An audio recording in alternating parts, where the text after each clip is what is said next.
A little bit more. Proverbs chapter 27, verse 20. Sheol and Abaddon are never satisfied, nor are the eyes of man ever satisfied.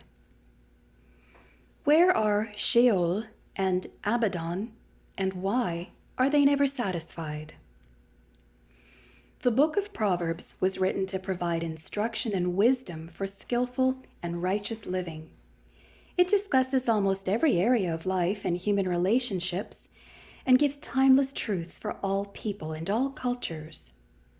Proverbs 27 addresses issues of friends and relationships, offering its readers a concise manual on friendship and providing insights on the meaning of true friendship. Verses 17 to 20 include a series of couplets in which the first statement is a true fact of life that is then used as a simile for a social truth in the second statement. In verse 20, the first statement is one of the reality of death, and the second statement is about human desires. Just as death is an ever-present and increasing reality, so likewise is human greed. Such an appetite is reflected daily in consumerism, exploitation, and the desire for status. Sheol and Abaddon occur together 4 times in the Old Testament. The Hebrew word Sheol occurs 65 times, and depending on the context is translated by terms such as hell, pit, and grave. It is usually a poetic word for the grave. It is also a place of punishment. See Job 24:19. And horror. See Psalm 30, verse 9. Believers will be rescued from Sheol, but the wicked will not. Abaddon means destruction and occurs 6 times in the Old Testament and once in the New Testament, where it represents Satan.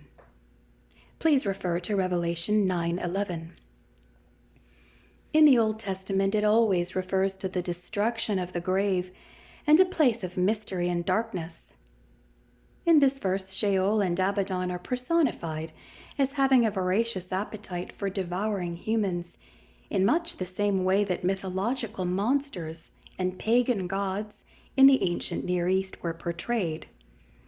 In the present age, everyone falls prey to death. Solomon's proverb reminds us that the same can happen with greed, tyranny, and the quest for power.